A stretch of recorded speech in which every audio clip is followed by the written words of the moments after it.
जीवन में कई बार दुख हमें कठोर नहीं बनाते, वे हमें जगा देते हैं। वे हमें सोचने पर मजबूर करते हैं कि असल में क्या महत्वपूर्ण है और किन बोझों को अब छोड़ देना चाहिए। जिन विश्वासियों को पतरस लिख रहा था, वे भी ऐसे ही दौर से गुजर रहे थे। दबाव बढ़ रहा था, पुराने रिश्ते बदल रहे थे, लोग उनके विश्वास को गलत समझ रहे थे और इसी माहौल में पतरस उन्हें याद दिलाता है, मसीह ने दुख सहा, इसलिए उसी विचार को अपनाओ। उनका दुख यह संकेत नहीं था कि परमेश्वर ने उन्हें छोड़ दिया है, बल्कि वह उनके मन और प्राथमिकताओं को नया आकार दे रहा था। उन्हें उन रास्तों से दूर ले जा रहा था जो मसीह के जीवन के योग्य नहीं थे। इसलिए पतरस कहता है, बीते हुए समय में बहुत हुआ, अब पुरानी आदतों के लिए जगह नहीं, न उन अपेक्षाओं के लिए जो मसीह विरोधी संसार तय करता है। फिर वह उन्हें वर्तमान पर केंद्रित करता है।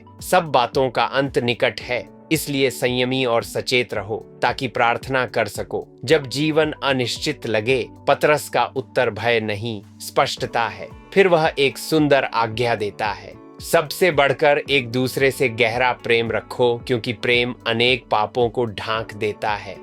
न परिपूर्ण प्रेम, न दर्द रहित प्रेम, बल्कि ऐसा प्रेम जो क्षमा और कृपा को चुनता है, क्योंकि परमेश्वर ने हम पर भी यही कृपा की है। फिर पतरस बहुत व्यावहारिक होता है। अतिथि सत्कार बिना कुड़कुड़ाए करो, जो वरदान पाया है उससे दूसरों की सेवा करो। बोलो तो परमेश्वर के वचनों के समान बोलो, सेवा करो तो उसी सामर्थ्य से जो परमेश्वर देता है। वह एक ऐसी कलीसिया की तस्वीर बनाता है जिस पर दबाव है, फिर भी वह दया, उदारता और प्रेम से ओतप्रोत है, जो समझती है कि अनुग्रह को जमा नहीं करना, बांटना है। और पतरस इसे इस एक पंक्ति में समेट देता है, सब बातों में यीशु मसीह के द्वारा परमेश्वर की महिमा हो। शायद आज आप भी थके, दबे या अनिश्चित महसूस कर रहे हो। शायद जीवन ने आपको अपनी प्राथमिकताएं फिर से सोचने पर मजबूर किया हो। शायद परमेश्वर आपको अपने वरदानों को फिर से उपयोग करने के लिए बुला रहा हो,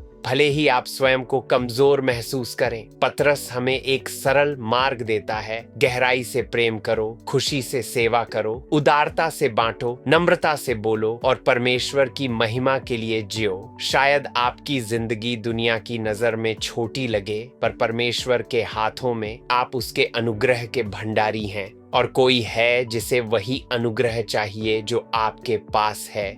हे प्रभु, जो कुछ तूने मुझे दिया है उसका सही उपयोग करना सिखा। मुझे प्रेम, सेवा और कोमलता में बढ़ा। आमीन।